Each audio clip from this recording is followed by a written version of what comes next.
శ్లోకాలు మరిన్ని చెప్తున్నాయి. వటవిటపి సమీపే భూమి భాగే నిషన్నం సకల ముని జనానాం జ్ఞానదాతారమారాత్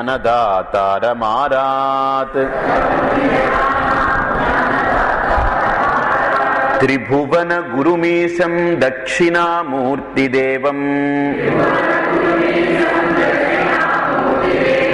జనన మరణ దుఃఖచ్ఛేద దక్షం నమామి.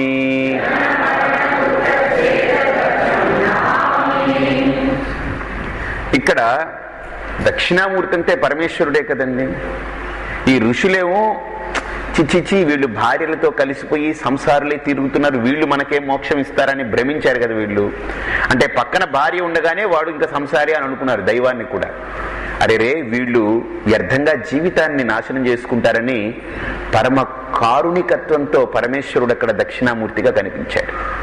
అయితే ఇప్పుడు కనిపించే దక్షిణామూర్తికి అక్కడ ఎవరు స్త్రీ లేదు పక్కన, కాబట్టి ఋషీశ్వరులు వెళ్ళి కూర్చున్నారు అక్కడ. అక్కడ మళ్ళీ ఒక ఆడది ఉందనుకోండి, వీళ్ళు మళ్ళీ దండం పెట్టుండేవారు. సహజంగా స్త్రీని ద్వేషిస్తారు, కానీ శాస్త్రంలో స్త్రీ వేరు పురుషుడు వేరు కాదండి. స్త్రీ వేరు పురుషుడు వేరైతే అసలు తల్లి గర్భంలో మగవాడు పుట్టనే కూడదు.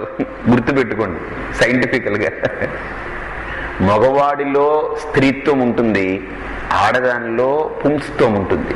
అప్పుడే ఒక ఆడదాంట్లో మగపిల్లాడు పుట్టినా ఒక ఆడపిల్ల పుట్టినా రెండుటికి కారణం అవకాశం ఎప్పుడు ఆ స్త్రీలో కూడా పుంస్త్వం ఉంది కనుక, పురుషుల్లో కూడా స్త్రీత్వం ఉంది కనుక అక్కడ కలుస్తుంది. అందుకనే క్రోమోజోమ్స్ అన్నప్పుడు లోపల అండం ఉత్పత్తి అయ్యేటప్పుడు XX అంటే ఆడ, XY అంటే మగ. ఖచ్చితంగా స్త్రీ అంటే అందులో పుంస్త్వం ఉంటుంది, పురుషుడు అంటే అందులో స్త్రీత్వం ఉంటుంది. అది లేకుండా మటుకు జరగదు. కానీ ఇక్కడ ఋషుల కంటికి స్త్రీ కనపడకూడదు, కనిపిస్తే ఒక అలర్జీ అనమాట వీళ్ళకి. ఒక స్త్రీ అక్కడ ఉందని అంటే అలర్జీ వీళ్ళకి. అందుకని దాన్ని దృష్టిలో పెట్టుకుని అక్కడ పరమేశ్వరుడు కూడా స్త్రీ కనపడకుండా కూర్చున్నాడు. కానీ స్త్రీ లేదా అక్కడ, అమ్మవారు ఉంది. ఎలాగా? వటవిటపి సమీపే, వటవృక్షంగా తయారు చేసుకున్నాడు ఆయన. ఆయన ఎక్కడ వదులుకుంటాడండి? వదులుకుంటే విడాకులు ఇచ్చేసి కోర్టు చుట్టూ తిరగాలి ఆయన. తలాక్ అనడానికి కుదరదు అక్కడ, జలకి తగులుతుంది. ఆవిడ ఒక్క దెబ్బ కొడుతుంది. వదులుకోవాలని ప్రయత్నం చేశాడనుకోండి, భిక్షాందేహి కృపావలంబన గరి మాతాన్న పూర్ణేశ్వరి, వదులుకోలేడు. కానీ ఎలా తెచ్చుకున్నాడు? ఇంకో రూపంతో వటవిటపి సమీపే, వటవృక్షంగా తయారు చేసుకున్నాడు ఆయన అమ్మవారిని. వటవృక్షము అని అంటే మర్రి చెట్టు. ఎందుకు మర్రి చెట్టుగా అమ్మవారిని తయారు చేసుకున్నాడు అనంటే ఇక్కడ శాస్త్రం అంటుంది, శుద్ధమైనటువంటి పరమాత్మతోటి ప్రకృతి తయారవ్వదు. రా మెటీరియల్ తోటి ఏం చేయలేం మనం. దాంట్లో ఇప్పుడు బంగారం ముద్ద ఇచ్చామనుకోండి, మీకు మనం ఆభరణం తయారు చేయగలమా? తయారు చేయలేం. దాంట్లో కలిపి కొంత కలవాలి. పాలు ఉందనుకోండి, అలా పాలు కాచేసి తీసుకుంటారా? ఎంతో కొంత నీళ్లు దాన్ని కొద్దిగా కడిగేసైనా పోస్తారు. ఒరిజినల్ పాలు అలా కూడా తాగకూడదు ఎప్పుడు. అలా పితికేసిన పాలు కాచేసి తాగకూడదు. కొద్దిగా నీళ్లు పోయాలి, కొద్దిగన్నా, జస్ట్ కొద్దిగా. ఇంకా మనం పోయక్కర లేకుండా వాడే పోసి పట్టుకొస్తున్నాడు కనుక ఇంక ఇంట్లో పోయక్కర్లేదు. మనకు ఆ ఇబ్బంది ఎందుకని వాడు కొద్దిగా పని తప్పిస్తున్నాడు పాలవాడు పాపం. అలాగని ఈ లోకంలో మీరు బత్తాయి పిండారనుకోండి, జ్యూస్ అలానే పట్టుకొచ్చి ఇస్తారా? లేదు. దాంట్లో పంచదార, ఐసు ముక్కలు, కొద్దిగా నీళ్ళన్నీ కలిపి తీసుకొస్తే అప్పుడు తాగడానికి బాగుంటుంది. మీరు ఏదైనా రా జ్యూస్ తాగండి, కంఠం పోతుంది మీకు. కొంత నీళ్ళు అది కలపాలి. అలాగనే శుద్ధమైనటువంటి పరమాత్మ తత్వంలో ప్రకృతి పుట్టడానికి అవకాశం లేదు. కాబట్టి ప్రకృతి పుట్టాలి అని అంటే మాయా సబలం బ్రహ్మ. ఉపనిషత్ అంటుంది, మాయ యొక్క గుణం కలిస్తే పరమాత్మతోటి అప్పుడు ఈ ప్రకృతి వస్తుంది. మాయ అంటే ఏంటి? సత్వ రజస్తమో గుణాత్మిక మాయ. గుణాలుంటేనే ఈ లోకంలో ఈ సృష్టి తయారవ్వడానికి ఈ విశ్వంలో అవకాశం ఉంటుంది. మాయ లేకపోతే సృష్టి లేదు, అజ్ఞానం లేకపోతే జీవుడు లేడు. గుర్తుపెట్టుకోండి. అదేంటండి మాయతో పుట్టిందా, మాయతో తయారైందా ఈ లోకం అంతా? అవును, చెప్తారు ఇక్కడ, మళ్ళీ వస్తుంది. మాయా కల్పిత దేశకాల కలనాత్ వైచిత్ర్య చిత్రీకృతం వస్తుంది, అప్పుడు ఎక్స్ప్లెయిన్ చేస్తాను అసలు మాయా అంటే ఏంటి అన్ని చెప్తాను. కాబట్టి ఇక్కడ మాయ కలిస్తేనే పరమాత్మతోటి లోకం తయారవుతుంది, సృష్టి తయారవుతుంది కదా. అంటే పరమాత్మ ప్లస్ మాయ ఈజ్ ఈక్వల్ టు ప్రకృతి, సృష్టి. కాబట్టి మాయా స్వరూపం అమ్మవారు, పరమేశ్వరుడు శుద్ధ చైతన్య స్వరూపం. కాబట్టి ఇక్కడ దక్షిణామూర్తి శుద్ధ చైతన్య స్వరూపమే, కానీ మాయా స్వరూపమైనటువంటి అమ్మవారు ఏ రూపంలో ఉన్నారు? మర్రి చెట్టు రూపంలో ఉన్నారు. మర్రి చెట్టుతో ఎందుకు పోల్చారు అనంటే, మర్రి గింజ, మర్రి విత్తనం ఎంతదండి? అది ఏమైనా కంటికి కనిపిస్తుంది? అసలు నిజంగా చెప్తే ఆవాలు గింజ అంత ఉంటుంది. అవునా? ఆవ గింజ అంత ఉంటుంది నిజంగా చెప్తే. ఇంకా నిజంగా చెప్తే ఇంకా చిన్నది కూడా, ఇంకా చిన్నది. మర్రి విత్తనం ఆవాలు గింజ కంటే అంటే సన్నటి ఇసుక పొడి ఏదైతే తీసుకుంటే, ఆ పొడి తీసుకుంటే ఎంత ఉంటుందో ఇంచుమించు దాంతో సమానంగా ఉంటుంది. ఏంటంటే అర్థం కావట్లేదు. ఒక కుండ తయారు చేయాలంటే మనం కుండ ఎంత బరువుతో తయారు చేయాలనుకున్నామో అంత బరువు మట్టి కావాలి. ఇప్పుడు ఉంగరం ఎంత బరువు ఉందో అంత బరువు బంగారం ఉంటుంది. కానీ మర్రి చెట్టు తయారవ్వడానికి మర్రి చెట్టు అంత విత్తనం ఉందా? అదే మాయ. ఈ లోకంలో మనం ఏది తయారు చేయాలన్నా తయారు చేయబడ్డ వస్తువుకంత పరిమాణంతో ఉపాదాన కారణం ఉండాలి. అర్థమైందా? కానీ మర్రి చెట్టు తయారవ్వడానికి మర్రి చెట్టు అంత విత్తనం ఉందా? అక్కడ లేదు. ఇంకోటి గమనించండి, గొప్ప విశేషం. మాయ అనేటువంటిది ఏమిటో, మర్రి విత్తనం భూమిలో పడింది, మొలకెత్తింది, అదొక వృక్షం అయిందనుకోండి, మిగతా చెట్టులాగా ఎదిగేసి అలా వెళ్ళిపోదు. అదేం చేస్తుంది తెలుసండి? గొప్ప గుణం, ఓడలు పెడుతుంది, చుట్టూతో ఓడలు పెట్టుకుంటుంది. గమనించండి. ఎందుకనంటే మర్రి చెట్టు అంత బలహీనమైన చెట్టు ఇంకొకటి లేదు. గాలి కుట్టిందంటే ముందు పడిపోయే చెట్టు మర్రి చెట్టే. అందుకని అది ఏం చేస్తుందంటే ఓడలు పెట్టుకుంటుంది. బాగా చూడండి, 4 వైపుల నుంచి ఓడలు పెడుతుంది. మీరు బాగా గమనిస్తే ఓడలు పెరిగి పెరిగి పెరిగి పెరిగి పెరిగి నిజంగా మానులా తయారైపోతుంది. ఓడలు మానైపోతుంది, మాను ఒక ఓడలా కనిపిస్తుంది మనకు. అంటే నిజమేమిటో అబద్ధమేమిటో కూడా మనం గుర్తించలేని స్థితికి వెళ్ళిపోతుంది. నిజానికి అది నిలబడలేనటువంటి చెట్టు, బలహీనమైన చెట్టు. మర్రి చెట్టు వేర్లు ఎంత తెలుసండి? పైనే ఉంటాయి, అవి లోపలికి వెళ్ళవది. ఈ మాయాని ప్రకృతి యొక్క వేర్లు కూడా అబ్బాయి చాలా పైనే ఉన్నాయి. అందుకనే శంకరులు కూడా, కృష్ణుడు కూడా భగవద్గీతలో అసంగ శస్త్రేణ దృఢేన చిత్వా తతః పదం తత్పరిమార్గితవ్యం యస్మిన్ గతాన నివర్తంతి భూయః.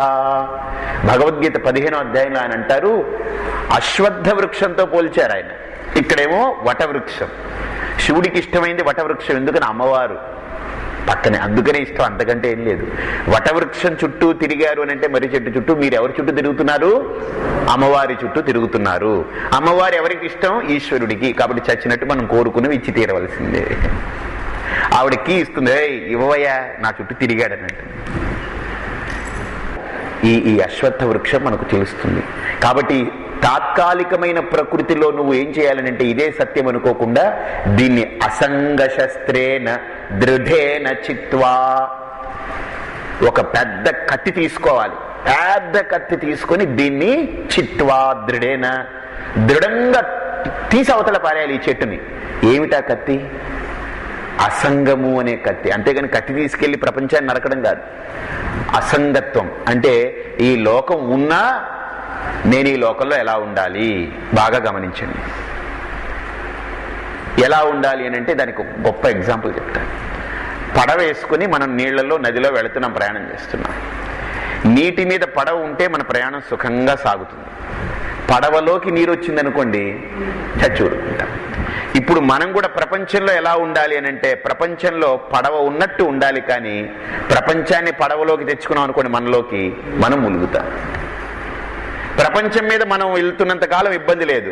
మనలోకి ప్రపంచం వచ్చిందనుకోండి, అక్కడ ఇబ్బంది మొదలవుతుంది. ఇప్పుడు మన పరిస్థితి అలానే ఉంది. మనలోకి ప్రపంచం ఉంది కనుక శంకరులు కూడా తర్వాత శ్లోకంలో విశ్వం దర్పణ దృశ్యమాన నగరీ తుల్యం నిజాంతర్గతం మొదలెడుతున్నాడు ఆయన. కాబట్టి ఇక్కడ కూడా మన శాస్త్రం అంటుంది, వటవృక్షం అని అంటే మర్రి చెట్టు, దాని గింజ ఇంతది, దాంట్లో ఎంత పెద్ద వృక్షం దాగుంది. ఊడలు, చెట్టు, కొమ్మలు, ఆకులు, పిందెలు, కాయలు, అబ్బబ్బబ్బబ్బా ఇంక చెప్పక్కలేదు. మహాసృష్టి, ఒక పెద్ద సృష్టి దాగుంది చెట్లలో. మర్రి చెట్టు చాలా రాజు అంటారని ఎందుకు తెలుసండి? ఆ ఏమీ లేదు, మళ్ళీ ఆధారపడింది. అలాగనే దానికి ఏం గుర్తు చేస్తుంది తెలుసా? ఈ ప్రకృతికి కూడా స్వశక్తి లేదు, పరమాత్మ మీద ఆధారపడింది. స్వశక్తి లేని ప్రకృతిని నువ్వు పట్టుకుంటే నువ్వు కూడా పరాధీనుడు అయిపోతావు, నాశనం అయిపోతావు. కాబట్టి అటువంటి మర్రి చెట్టుని, మాయాస్వరూపమైనటువంటి మర్రి చెట్టుని ఆయన ఆసనంగా పెట్టుకున్నారు, ఆచ్ఛాదనగా.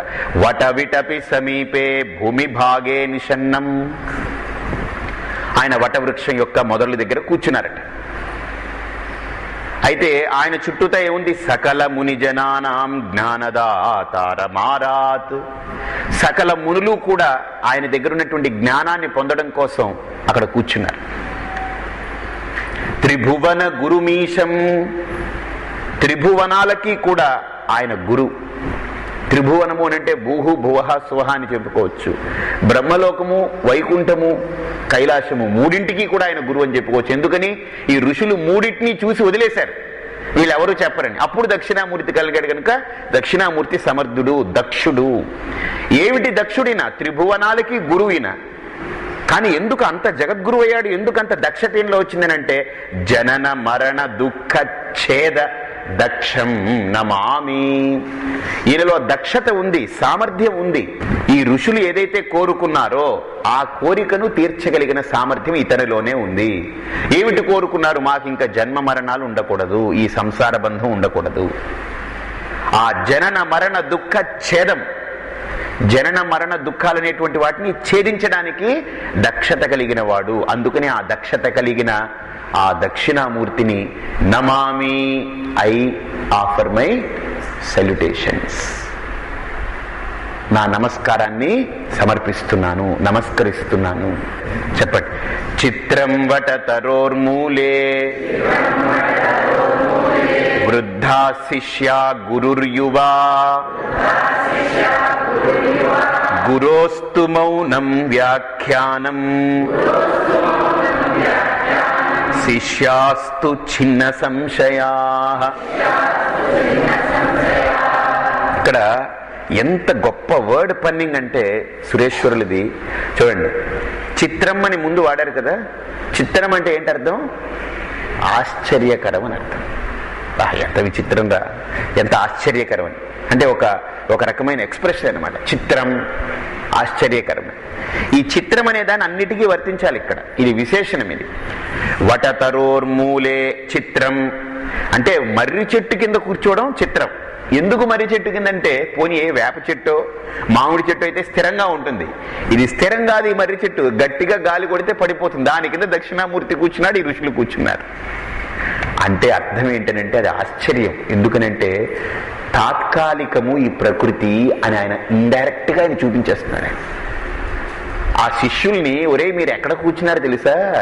రేపో మాపో పడిపోయే ప్రకృతి మీద కూర్చున్నారు మీరు. దాని కింద దాన్ని పట్టుకున్నారనుకోండి మీరు కూడా పడిపోతారు. కాబట్టి ఆయన చెప్పకనే ఆయన చూపించే పనులు చూడండి. ఆయన చిత్రం వటతరోర్మూలే. వటతరోహో మూలం చిత్రం, అక్కడ కూర్చున్నారు.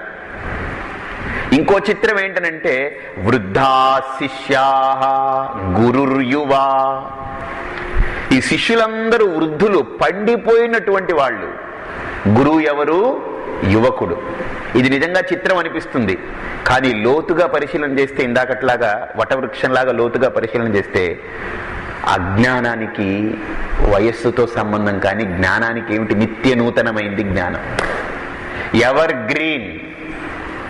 అజ్ఞానం అనేది ఎప్పుడూ మార్పు చెందుతూ ఉంటుంది. ఇప్పుడు సపోజ్ ఎగ్జాంపుల్ చెప్తాను మీకు. అజ్ఞానానికే మార్పు చెందేటువంటి గుణం ఉంది, జ్ఞానానికి మార్పు చెందే గుణం లేదు. ఇప్పుడు సపోజ్ 2 రెళ్ళు ఎంత? 4. అది జ్ఞానం. మీరు ఎప్పుడు అడిగినా సరే 4 అనే చెప్తారు, టపీమని చెప్తారు. రాత్రి పగలు మధ్యాహ్నం ఏం చేస్తున్నా మీకు 2 రెళ్ళు ఎక్కని తెలియదు అనుకోండి, 4 అనేటువంటి లెక్కలు తెలియదు అనుకోండి, మీకు దాంట్లో పూర్ అనుకోండి. 2 రెళ్ళు ఎంత? 2 రెళ్ళు 3, 5, 6 ఎన్నైనా చెప్పుకోవచ్చు. సత్యం తెలియనప్పుడు, జ్ఞానం కలగనప్పుడు ఎన్ని చెప్పుకున్నా అవన్నీ ఏంటి? అజ్ఞానాలు. అజ్ఞానం నిరంతరం మారిపోతుంది. రాయ్ 2 రెళ్ళు ఏంటో తెలీదా నీకు? 3 అంటా వెధవ. అయితే గురువు గారండి 5 ఏమోనండి, ఇడియట్, బుద్ధి లేదు. ఇప్పుడు తెలుస్తుందండి, 2 రెళ్ళు 6 అండి. అంటే వీడు ఎన్ని చెబుతూ ఉన్నా అవన్నీ ఏంటి? అజ్ఞానమే. జ్ఞానానికి ఇన్ని చెప్పక్కర్లేదు, ఒకటే జ్ఞానానికి, ఒక్క విషయమే జ్ఞానం. కాబట్టి ఇక్కడ దక్షిణ అంటే నిరంతరం మార్పు చెందేది అజ్ఞానం. అందుకనే వాళ్ళు మార్పు చెందుతూ జీవితంలో వృద్ధులుగా అలా కనిపిస్తున్నారు. మార్పు చెందకుండా నిత్య యవ్వనంగా ఉన్నాడు దక్షిణామూర్తి అంటే జ్ఞాన స్వరూపమై ఉన్నాడు, చైతన్య స్ఫూర్తితో ఉన్నాడు. కాబట్టి యువకుడు అని అంటే అర్థం ఏంటంటే అక్కడ నూనూగు మీసాలతో 16, 17 అని టీనేజర్ అనుకోకండి. నిత్య నూతనుడై ఉన్నటువంటి స్వరూపం, సత్యస్వరూపం, జ్ఞానస్వరూపం దక్షిణామూర్తి. వృద్ధులు అంటే అజ్ఞానులు అని అర్థం అక్కడ. కాబట్టి అది చిత్రమే. వృద్ధా శిష్య, ఈ లోకంలో ఎవరైనా వృద్ధుడు గురువు అవుతాడు, యువకులు శిష్యులు అవుతారు, అంతే కదండి, అంతేనా మామూలుగా. కానీ ఇక్కడ ఆధ్యాత్మ విద్యలో పూర్తిగా రివర్స్ అయిపోయింది. ఏమైపోయింది? ఏమైంది? రివర్స్ అయిందా లేదా? ఇక్కడ అయిందా లేదా? ఇక్కడ రివర్స్ అయిందా లేదా? వృద్ధా శిష్య గురుర్యువా. సరే, ఇంకో చిత్రం ఏమిటనంటే ఇక్కడ గురోస్తు మౌనం వ్యాఖ్యానం. గొప్ప ఆశ్చర్యం. మామూలుగా ఎవరికైనా దేనైనా చెప్పాలి అని అంటే నోరు విప్పి చెప్పాలి. ఇక్కడ గురువు గారు ఏమీ మాట్లాడలేదు. మౌనమేవ వ్యాఖ్యానం, మౌన వ్యాఖ్యానం. చిత్రం అది. సరే, ఈయన మౌన వ్యాఖ్య చేస్తుంటే వాడికి ఏమన్నా కలుగుతుందా? కలిగిందట. ఏంటి? చిత్రం శిష్యాస్తు చిన్న సంశయం. ఈయన మౌన వ్యాఖ్యతోటి వాళ్ళలో ఉండే సంశయాలన్నీ తొలగిపోయాయి. అంత గొప్పవాడండి దక్షిణామూర్తి. ఎంత గొప్పవాడు! నిధయే సర్వ విద్యానాం భిషజే భవరోగిణాం గురవే సర్వలోకానాం దక్షిణామూర్తయే నమః. ఎంత గొప్పవాడైనా! నిధయే సర్వ విద్యానాం. ఇక్కడ చూడండి బాగా, సమస్త విద్యలకు కూడా నిధి ఆయన నుంచే విద్యలంటూ పుట్టింది. ఎందుకని? మాహేశ్వర సూత్రాలు ఏవైతే ఈరోజు మనం అధ్యయనం చేస్తున్నామో, వేదానికి ఏ నాదమైతే ప్రధానమో ఆ నాదము తన తనువు, తన శరీరమే నాదం. అర్థమైందే? తన శరీరమే నాదం. పరమేశ్వరుడికి 5 పేర్లున్నాయి.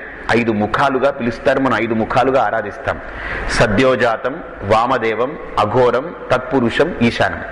అందులో సద్యోజాతం అనేది ఆకాశానికి, వామదేవం అనేటువంటిది వాయువుకి, అఘోరం అనేటువంటిది అగ్నికి, తత్పురుషం అనేటువంటిది జలానికి, ఈశానం అనేటువంటిది పృథివికి. పంచభూతాలు. అర్థమైందా? బాగా చూడండి. నమ శివాయ.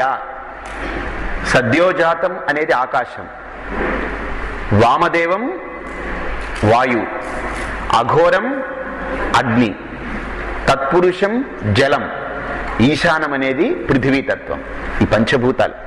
అంతేకాదు, మన నమశివాయ పంచాక్షరి, ఓం నమ శివాయ అని అంటాం కదండి.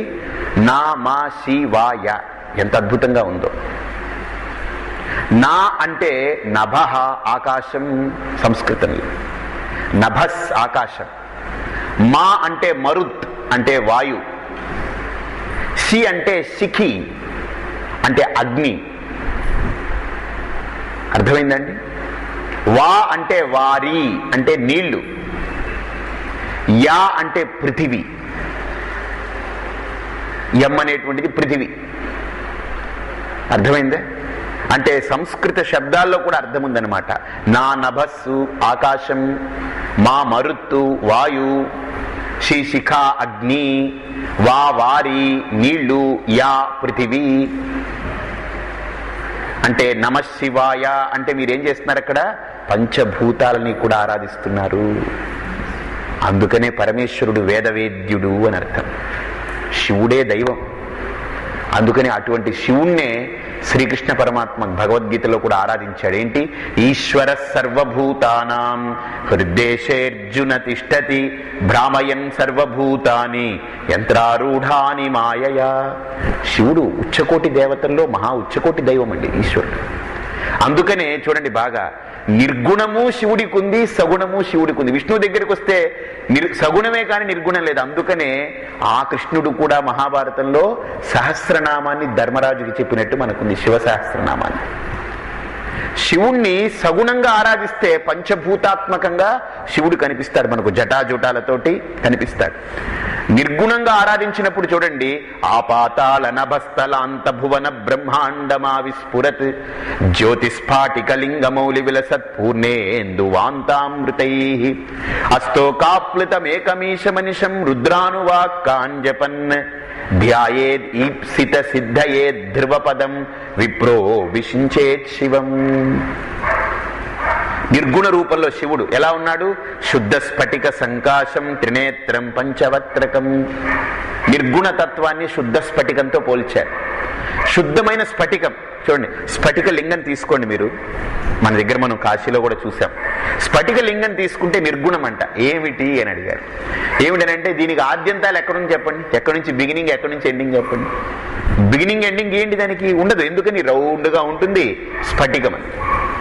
రౌండ్గా ఉంది అని అంటే ఆద్యంత రహితము అని అర్థం. ఇంకోటి స్ఫటికము అంటే అర్థం ఏంటి తెలుసండి? బాగా చూడండి, ఏది పెట్టినా పారదర్శకంగా కనిపిస్తూ ఉంటుంది, అంటే అందులో ఏదీ లేదు, స్వచ్ఛత తప్ప. అలాగని నిర్గుణమైనటువంటి పరమేశ్వరుడు ఆద్యంత రహితుడు, స్ఫటికంలా స్వచ్ఛమైనటువంటి వాడు. నిర్మలః వస్తుంది మళ్ళీ. ఓం నమః ప్రణవార్థాయ దగ్గర నిర్మలః ప్రశాంతాయ నిర్మలాయ ప్రశాంతాయ దక్షిణామూర్తే నమః. కాబట్టి స్ఫటిక రూపంలో నిర్గుణ స్వరూపంగా శివుడు వ్యక్తమవుతున్నాడు. ఇప్పుడు మనం ఉపాసన చెయ్యాలి, నిర్గుణంగా మనం తెలుసుకోలేమనుకోండి, అక్కడ సగుణం మళ్ళీ చెప్పారు. ఏంటి? బ్రహ్మాండ వ్యాప్త దేహ బసిత హిమరుచా భాసమాన భుజంగై. పాములన్నిటినీ వేసుకున్నాడు. మనం తిట్టుకుంటాం, ఏంటండి వీడికి పిచ్చా చేదస్తాం, పాములు పట్టుకున్నాడు ఏంటండి. శివుడి యొక్క సగుణ రూపాన్ని కూడా మనం తాత్విక చింతనతో చూడాలి. శివుడు అంటే ఎవరు తెలుసండి? శివ శాంత నిరాకారో నిరంజన. శివ సహస్రనామంలో వస్తుంది. శివ అంటే శివుడు అంటే ఎవరయ్యా? మంగళకరుడు. మంగళం అనేది ఎప్పుడు శాంతంగా ఉంటుంది, ఆనందం ప్రశాంతంగా ఉంటుంది, అలజడితో ఉంటుందా? ఆనందం కలిగినప్పుడు చూడండి ఒక హాయి, ఒక ప్రశాంతత. కాబట్టి శివుడు అంటే మంగళకరుడు. మంగళం ఎలా ఉంటుంది? ఆనందం కదా, అది ఎలా ఉంటుంది? శాంత, శాంతంగా ఉంటుంది. నిరాకారో నిరంజన, ఆకారం లేనటువంటి వాడు. నిరంజన, దేన్ని అంటకుండా నిర్లిప్తంగా నిర్వికల్పంగా నిరాకారంగా ఉన్నాడు, వాడే శివుడు. బాగా చూడండి, శివుడి యొక్క సగుణ రూపాన్ని తీసుకున్న మనకు అర్థమయ్యేది ఏంటంటే, జటాజూటాలు ఉన్నాయి చూసారండి. జటాజూటాలు దేనికి సంకేతం తెలుసండి? దేనికి సంకేతం చెప్పండి? కాదు, ప్రకృతికి సంకేతం. దేనికి సంకేతం ఇది? ప్రకృతి. అది దక్షిణామూర్తి. మీరు చెప్పింది ఇక్కడ శివుణ్ణి తీసుకున్నప్పుడు చక్కగా శివుణ్ణి ఆరాధన చేసేటప్పుడు తాత్విక చింతనతో చేద్దాం. ఇదేంటండి? ఇది జటాజుటాలు ప్రకృతికి సంకేతం. ఈ లోకంలో మన శరీరంలో ఏదైనా ఎదగాలంటే రెండే ఎదుగుతుంటాయి అనవసరంగా. ఏమిటి? గోర్లు, వెంట్రుకలు. ఎదిగినవన్నింటినీ ఏం చేస్తాం మనం? తీసేస్తూ పోతాం. ఎదిగినవి ఎప్పుడైనా తొలగవలసిందే. కాబట్టి ప్రకృతి కూడా ఇలా అనవసరంగా ఎదుగుతూ ఉంటుంది, తొలగించిపోతుంది. కాబట్టి ప్రకృతి యొక్క స్వభావం ఎదగడం, తొలగింపబడడం. కాబట్టి జటాజుటాలు అనేది ప్రకృతికి సంకేతం. అర్థమైందా? తర్వాత బాగా చూడండి, శివుడి దగ్గర ఉన్నటువంటి త్రిశూలం ఉంది చూసారా, అది దేనికి సంకేతం అంటే ఏదో అందరినీ పొడవడం కోసం అనుకోకండి. ఇవన్నీ పురాణాల్లో చెప్పినటువంటి కొన్ని వ్యాఖ్యానాలు. అందుకనే కథకారులు చెప్పేటువంటి వేరు, తాత్విక చింతనతో ఒక తత్వాన్ని చూడడం వేరు. కథల్ని దృష్టిలో పెట్టుకుని చూస్తే కథ వరకే పరిమితం అవుతాము, తత్వాన్ని దృష్టిలో పెట్టుకుని చూస్తే జ్ఞాన స్థితికి మనం ఎదుగుతాము. త్రిశూలం అనేటువంటిది త్రిగుణాలకి సంకేతము. దేనికి సంకేతం? సత్వ, రజస్సు, తమస్సు. బాగా చూడండి, 3 ఉంటుంది త్రిశూలంలో. ఈ త్రిశూలం 3 ఎలా ఉంటుందంటే మళ్ళీ కింద ఒక దండం ఉంటుంది. ఏంటి తెలుసండి అది? ఆ దండము బాగా చూడండి, మాయ అనేటువంటిది దండం. ఈ మాయకి 3 గుణాలు అన్నమాట. కాబట్టి మాయాదండం అది. ఎలాగైతే పీసీ సర్కార్ వచ్చినప్పుడు ఒక దండం పట్టుకొచ్చి అబ్బరకదబ్బర అబ్బరకదబ్బర అంటాడు, అంటే అదేంటి? మాయాదండం అది. అలాగనే శివుడి దగ్గర మాయాదండం ఉంది. ఏంటి? మాయా కల్పిత దేశకాల కలనాద్ వైచిత్రి చిత్రీకృతం. ఆ మాయాదండం పెట్టుకున్నాడు. ఆ మాయాదండానికి ఏమిటి తత్వాలు? 3 గుణాలు, సత్వరజస్తమో గుణాలు. వాటితోటి ఈ లోకాన్ని తయారు చేస్తున్నాడు మాయాదండంతో. టీసీ సర్కారు మాయాదండం తీసుకొచ్చి ఇలా అన్నాడు అనుకోండి, లేనిది తయారవుతుంది. అలాగని శివుడు కూడా ఆ మాయాదండంతో ఇలా అన్నాడంటే ఈ ప్రకృతి మాయా కల్పిత దేశకాల కలనం. సరే, బాగా చూడండి. ఇక ఆయన మెడలో అంతా పాములే. ఎవడైనా బంగారం, ఈశ్వరుడు అంటే ముల్లోకాలకి అధిపతి, ఉన్న బంగారం అంతా వేసుకోవచ్చు కదా. నా పాములను వేసుకున్నా. ఏమిటి దీనికి అర్థం ఏంటి? పాములంటే కాలహ. పాముకు ఒక పేరుంది సంస్కృతిలో, ఏంటి? కాలము అని పేరు. అంటే పాము కాటేస్తే వీడికి కాలం చెల్లిపోయిందని అర్థం. అంటే మనిషి యొక్క ప్రాణాన్ని అంతం చేయగలిగినటువంటి కాలము వాడి మెడలో ఉంది. అంటే కాలాంతకః. బాగా చూడండి, శివుడికి పేరు కాలాయ నమః, కాలకాలాయ నమః, కలవికరణాయ నమః, కాలాంతకాయ నమః, శివుడి పేర్లు. అంటే ఈ వాడి మెడలో ఉన్నటువంటి పాము మన ప్రాణాన్ని హరించేస్తుంది. కానీ వాడు ఎలాంటి వాడు? ఆ పామునే హరించగలిగిన వాడు. అంటే మన కాలాన్ని హరించగలిగే శక్తి పాముకుంటే ఆ కాలాన్నే హరించగలిగే శక్తి శివుడికి ఉంది. కాబట్టి కాలాంతకః శివుడు. ఆ పాముల్ని వేసుకున్నాడు అతను. అంతేకాదు, బాగా చూడండి, ఇంకా శివుడికి పేరు దిగంబరుడు అని పేరు. అంటే దిగేవ అంబరం యస్య, అంటే వాడికి దిక్కులే అంబరం అన్నమాట.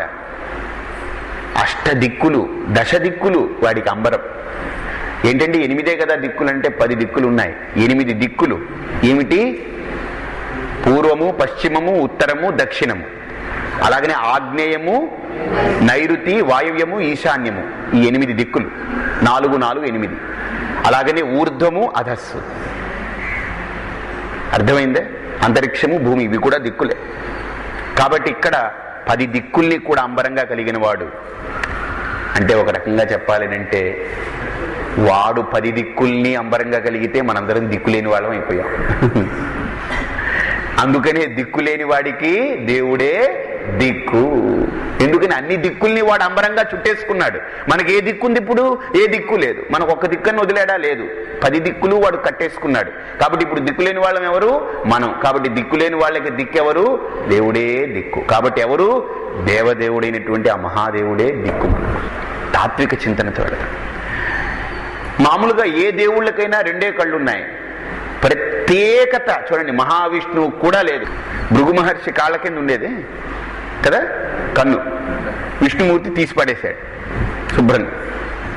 కాబట్టి ఏ దైవానికి లోకంలో ఎక్స్ట్రా కన్ను లేదు. ఉందా చెప్పండి? ఎవరికైనా ఉందా చెప్పండి? లేదు. ఎంత మహావిష్ణువుకైనా సరే లేదు. ఉంది ఇద్దరికే, శివుడికి, భృగు మహర్షికి. వాడికి అహంకారం వచ్చింది. నిజంగా కళ్ళు నెత్తికెక్కిన వాడికి ఏమో ఏమీ లేదు, హాయిగా కూర్చున్నాడు వాడు ధ్యానంలో. వీడు కాళ్ళలో పెట్టుకుని వీడు శుభ్రంగా తన్నాడు, దాన్ని మహావిష్ణువు నొక్కి ఇవన్నీ తీసేయాలంటే వీడే కావాలండి. కాబట్టి పరమేశ్వరుడికి తప్ప ఇంకెవ్వరికీ 3వ నేత్రం లేదు. ఎందుకు ఈయనకి 3వ నేత్రం? ఆలోచించండి. ఆయన కళ్ళు తెరిస్తేనండి మొత్తం లోకం భస్మమైపోతుంది. అది ఒక కథ, ఒక పురాణోక్తమైనటువంటి విధానం. అందులో అనుమానం లేదు. ఉపాసనకు బాగుంటుంది. కానీ జ్ఞానపరంగా చూస్తే, తాత్వికంగా చూస్తే, గమనించండి, బాగా ఆలోచించండి. మనకు 5 ప్రమాణాలు ఉన్నాయి. ప్రత్యక్ష, అనుమాన, ఉపమాన, అనుపలబ్ధి, అర్థాపత్తి. 5 ప్రమాణాలు ఉన్నాయి. 6వ ప్రమాణం శాస్త్ర ప్రమాణం. బాగా చూడండి, బాగా ఆలోచించండి. ఎంత విచారణ చేయాలో ఇక్కడ, తత్వాన్ని విచారణ చేయాలి. 5 ప్రమాణాలకి మనకు 5 ఇంద్రియాలు ఉన్నాయి. ఇక్కడ మనకి ఎన్ని ఇంద్రియాలు ఉన్నాయంటే జ్ఞానేంద్రియాలు 5 జ్ఞానేంద్రియాలు ఉన్నాయి. కానీ శివుడికి 5 జ్ఞానేంద్రియాలతో పాటు ఎక్స్ట్రా ఒకటి ఉంది ఇక్కడ, కన్ను. అది దేనికనంటే అది 6వది. ఏమిటది? శాస్త్ర ప్రమాణం. ఆ కన్నేమిటి? శాస్త్రమే కన్నుగా కలిగిన వాడు అని అర్థం. ఇప్పుడు మనకు శాస్త్రం బోధించి శాస్త్ర జ్ఞానం కలిగిందనుకోండి, ఏమి కాలిపోతుంది లోపల? అజ్ఞానం నాశనం అవుతుంది. ఎందుకని? అజ్ఞాన తిమిరాంధస్య జ్ఞానాంజన శలాకయా చక్షురున్మీలితం యేన తస్మై శ్రీ గురవే నమః. జ్ఞానం కలిగితే ఏది కాలి బూడిదైపోతుంది? అజ్ఞానము. అలాగనే శివుడు కన్ను తెరిస్తే లోకం నాశనమైపోతుందంటే ఇది మాయా ప్రకృతి కనుక వాడు కన్ను తెరిస్తే మాయా ప్రకృతి కాలి బూడిదైపోతుంది. అంటే అది వాచ్యార్థం, అది లక్ష్యార్థం చూస్తే తాత్వికంగా ఎవరికైతే, అందుకని కన్ను ఎక్కడ పెట్టారు శివుడికి? నిజంగా ఏ చేతిలోనే పెట్టి ఇలా చెప్పి తెరిపించేస్తే కాలిపోతుంది. ఎందుకు ఇక్కడే పెట్టారంటే ఇది జ్ఞానం ఉండేటువంటి ప్రదేశం, బుద్ధి. అందుకనే కృష్ణుడు కూడా భగవద్గీతలో ధ్యానం చేయాలి అని అంటే భ్రువోర్ మధ్యే ప్రాణమావేశ్య సమ్యక్ సతం పరం పురుషముపైతి దివ్యం. ఇక్కడ ధ్యానం చేయడానికి ఇక్కడ మంచిదన్నారు. ఎందుకని? భృగుటి మధ్య ఎక్కడైతే రెండు కన్నుల యొక్క కొలికి కలుస్తుందో, ఎక్కడైతే రెండు కనుబొమ్మలు కలుస్తున్నాయో ఆ కలిసేటువంటి ప్రదేశమే భృగుటి. ఆ భృగు మధ్య ఆ భాగంలో ఆ జ్యోతిని ఉపాసన చేయమని చెప్తాడు కృష్ణుడు కూడా. అది ఉపాసన, జ్ఞానం కాదు. కానీ అక్కడ బుద్ధి అక్కడ ఉంటుంది. అందుకనే సెన్సిటివ్ పార్ట్ అన్నమాట ఇది. అందుకనే హిందువులందరూ కూడా ఆ ప్రదేశాన్ని విభూతితో, గంధంతో, బొట్టుతో మూసుంచుతారు. ఎందుకనే శివుడు ఎలాగైతే కన్ను మూసుంచుతాడో ఇది జ్ఞానానికి సంకేతం. అంతేగాని వీళ్ళు ఏంటండి అలా బొట్టు ఎడతాడు వీడు, ఏమిటి పిచ్చివాడని, అది ఎప్పుడు తెరిచి ఉంచకూడదు. అది సున్నితమైన ప్రాంతం. అది ఈవెన్ ఒకవేళ భర్త లేకపోయినా కూడా స్త్రీకి ఏం చెప్పారంటే అక్కడ గంధం కానీ ఏదో కానీ పెట్టి అక్కడ ఆ స్థానాన్ని జ్ఞానస్థానం అది ఏం అక్కర్లేదు. కొంతసేపు మీ వేలు ఇలా పెట్టుకుని ఇలా కొంతసేపు చూడండి, కళ్ళు తిరిగి పడిపోతారు. అంతేకాదు ఈ వీటిని కొడతారు చూసారా, పట్లు ఉన్నటువంటి వాళ్ళు కొడతారు చూసారండి, ఆ కొట్టేటప్పుడు ఎక్కడ కొట్టినా మనిషి కొంతసేపు అయినా బ్రతుకుతాడు. కానీ ఇక్కడ కనుక కొట్టాడంటే ఒక దెబ్బ మనిషి వెంటనే పడిపోతాడు. కాబట్టి ఇది చాలా సెన్సిటివ్ పార్ట్ అన్నమాట. జ్ఞానానికి ఇది సంకేతం, ఈ స్థానం. అర్థమైందే? కాబట్టి ఇక్కడ ఆ నేత్రాన్ని ధరించి ఉన్నాడు అని అంటే శుద్ధ జ్ఞాన స్వరూపమై ఉన్నాడు పరమేశ్వరుడు. నిజంగా ఎవడైనా శివుణ్ణి ధ్యానం చేసేవాడు ఉపాసకుడు, పరమేశ్వర నా మీదకు నువ్వు మూడో నేత్రాన్ని తెరవయ్యా అని కోరుకోవాలి. చాలా మంది భయపడతారు, శివుడు మూడో కన్ను తెరవకూడదు అలా. ఎవడైనా నిజమైనటువంటి ఉపాసకుడు ఉంటే నువ్వు తెరవయ్యా నా మీదకని. ఎందుకని? నీ జ్ఞానాగ్ని నా మీద పడితే నాలో ఉండే అజ్ఞానం అనేటువంటి కల్మషం అంతా కాలిపోతుంది. అందుకని శివోపాసన చాలా గొప్పదండి. ఆధ్యాత్మిక సాధనలు సాక్షాత్తు మహావిష్ణువే శివుణ్ణి ఉపాసన చేస్తారట, ఇంకా మనం ఏంటి పెద్ద విషయం. కాబట్టి త్రినేత్రానికి అంత అర్థం ఉంది. అది జ్ఞానం, శాస్త్ర ప్రమాణం. అది 5 ఇంద్రియాలు, 5 ప్రమాణాలు: ప్రత్యక్షము, అనుమానము, ఉపమానము, అనుపలబ్ధి, అర్థాపత్తి. ఇవన్నీ కూడా 5 ప్రమాణాలు, 5 ఇంద్రియాలకి సంకేతం. శాస్త్ర ప్రమాణం 6వ ప్రమాణం. అది 6వ ఇంద్రియం మనకు లేదు, ఏ దేవతలకి లేదు, ఒక్క శివుడికే ఉంది. కాబట్టి జ్ఞాన ప్రదాత ఎవరు? ఈశ్వర. జ్ఞానాన్ని ప్రసాదించేవాడు ఈశ్వరుడు. కాబట్టి ఇక్కడ కూడా మనకు ఆ పరమేశ్వరుడి యొక్క తత్వాన్ని బాగా అర్థం చేసుకుంటే ఇక ఆఖరుగా ఉండేటువంటిది ఆయన ఎక్కడ చూసినా భస్మాన్ని భూషణం చేసుకున్నాడు. భస్మలేపనం. ఏమిటి భస్మలేపనం? ఎందుకు? ఏంటంటే ఏం లేదు, శుభ్రంగా చూడండి. ఈ లోకంలో ఎవరైనా చస్తే దాన్ని ఎంత మైలగా భావిస్తాం.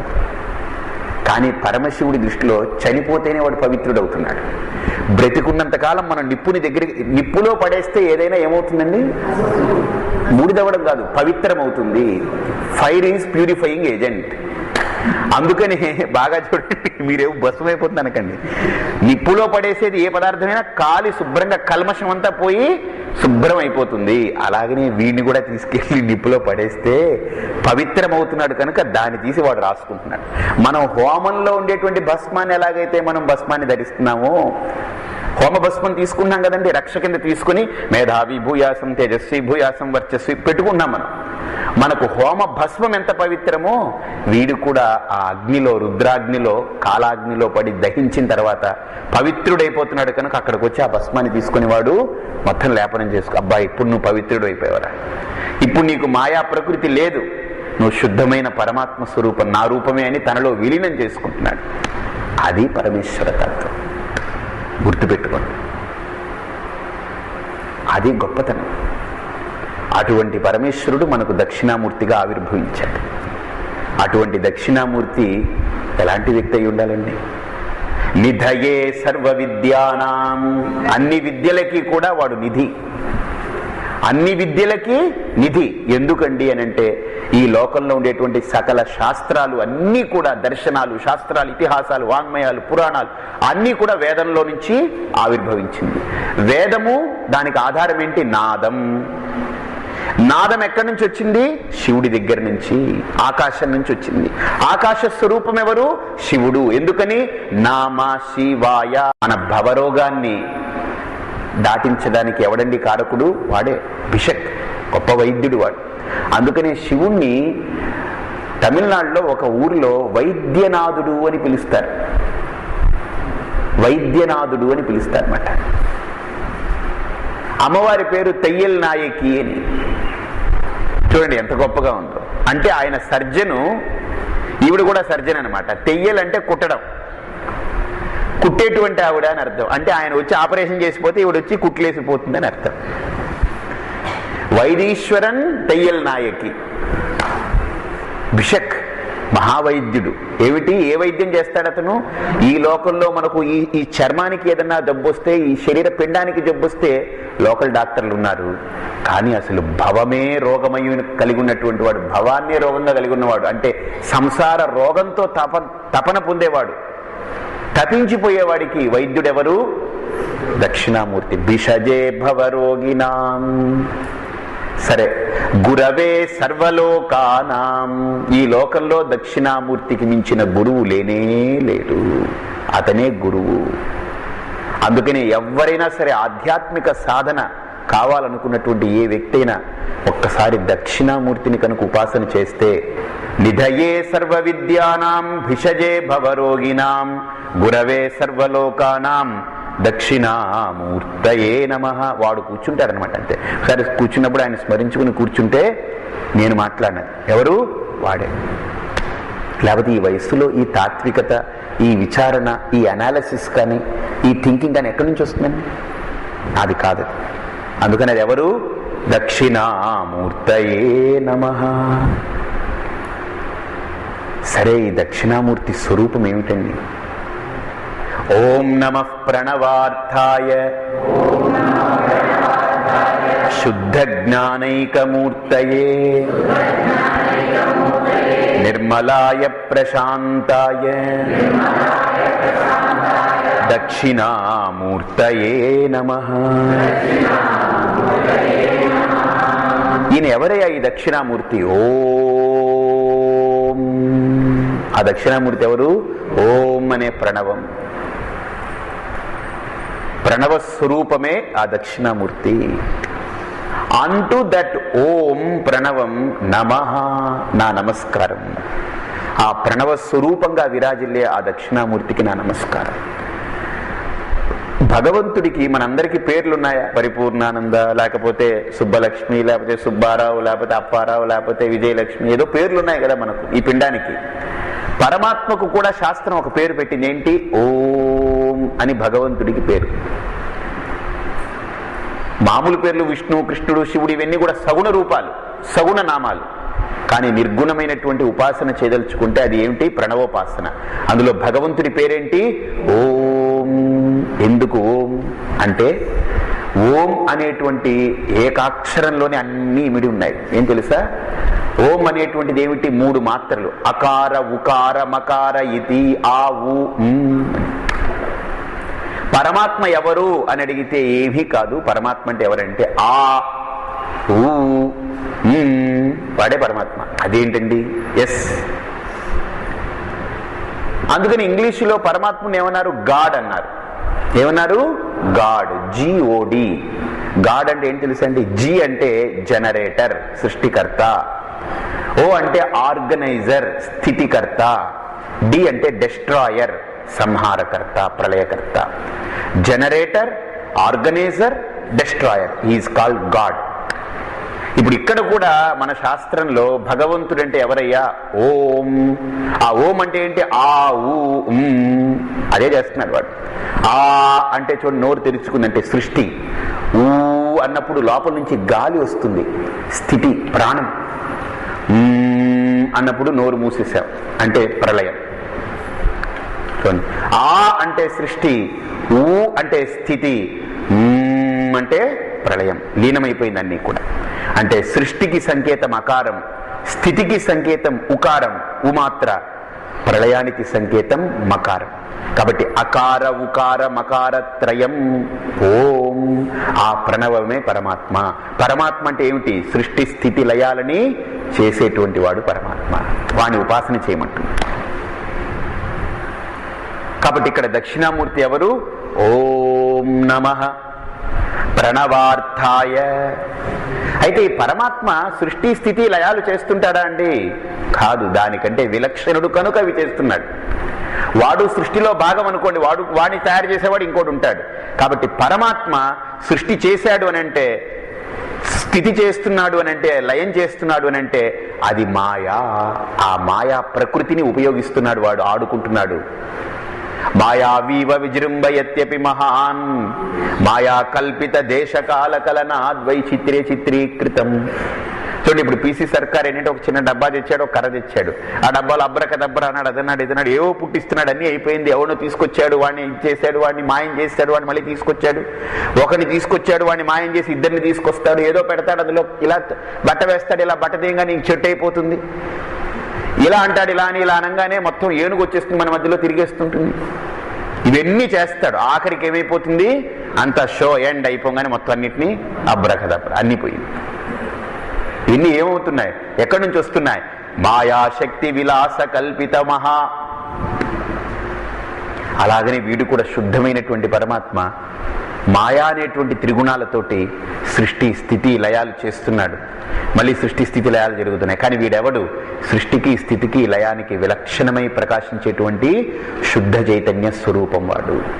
కాబట్టి ఇక్కడ ఓం నమః ప్రణవార్థాయ శుద్ధ జ్ఞానైకమూర్తయే, శుద్ధమైనటువంటి జ్ఞాన స్వరూపం వాడు, చైతన్య స్వరూపం వాడు. ఎలా ఉన్నాడు? నిర్మలాయ, నిర్మలమైనటువంటి వాడు. ప్రశాంతాయ, ప్రశాంతమైనటువంటి వాడు. ఎక్కడైతే మలం ఉంటుందో అక్కడ అశాంతి అలజడి ఉంటుంది. మలం అంటే ఏమిటి? రాగము, ద్వేషము, కామము, క్రోధము, లోభము, మోహము, భయము, మదము, మాత్సర్యము, దంభము, దర్పము, అహంకారం, మమకారం, ఈర్ష్య, అసూయ, పగ, ప్రతీకారాలు, ఇవన్నీ కూడా లోపల అశాంతిని పుట్టిస్తుంది. ప్రశాంతత కావాలంటే ఏం కావాలి? ముందు ప్రశాంతతకు కారణం నిర్మలత్వం, ప్రశాంతతకు కారణం మలత్వం, అశాంతికి కారణం. ఇప్పుడు మేమందరం అశాంతిగా ఉందండి మనస్సు అంటే అర్థం ఏంటి? నీలో మలం ఉంది. నువ్వు అశాంతిని తొలగించుకునే ప్రయత్నం చేయకు, అశాంతికి కారణమైన మలాన్ని తొలగించుకునే ప్రయత్నం చేయి. ఎంత బాగుంది! క్లీన్గా ఉందా లేదా? మనం ఏం చేస్తున్నాం? అశాంతి పోవాలి, అశాంతి పోవాలి, శాంతి కావాలి. అశాంతి పోవాలన్నా శాంతి కావాలన్నా ఏమి లేదు. అశాంతికి కారణం ఏంటి? మలం. మలం అంటే ఏంటి అర్థం? ఉండకూడనిది అని అర్థం. గలీజ్, గందరగోళం. లోపల లోపల గందరగోళం చేసుకునేది ఎవరండి? మనమే.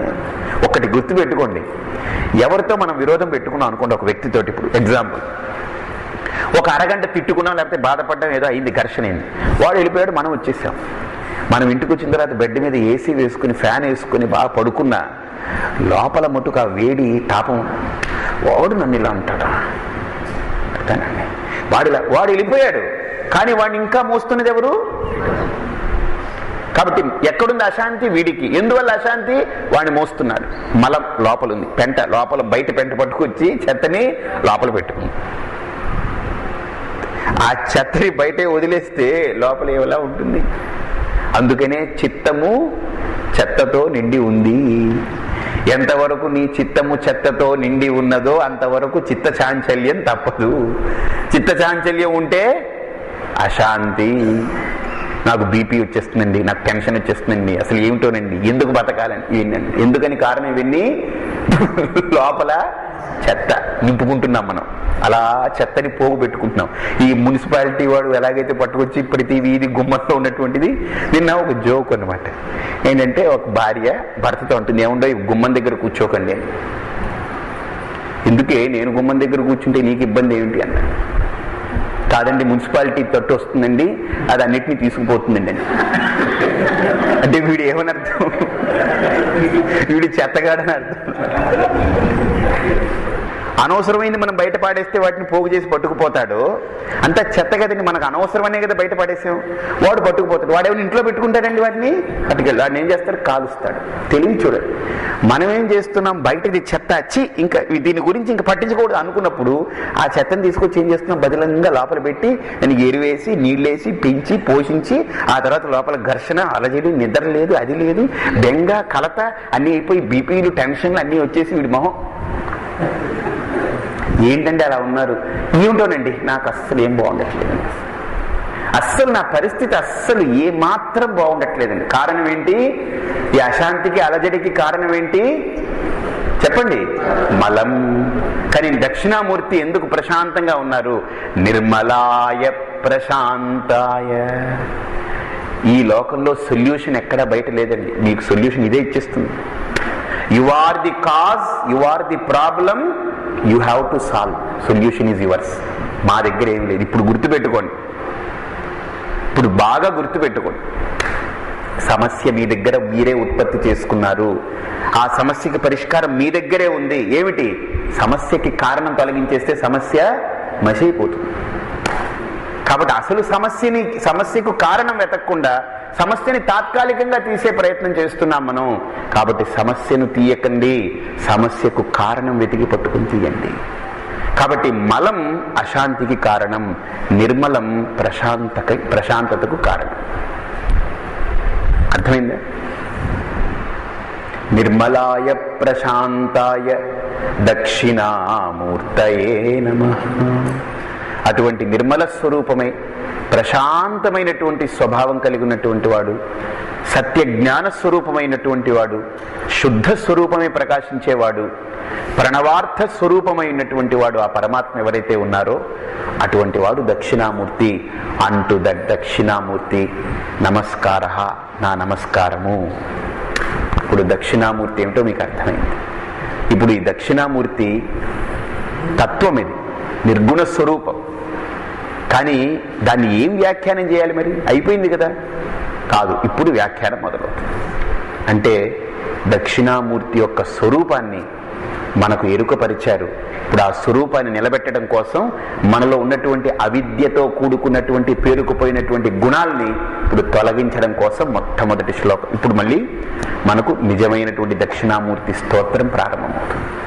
ఏమిటా స్తోత్రం ఎలా ప్రారంభమవుతుందో మళ్ళీ క్లాసులో మనం చూద్దాం.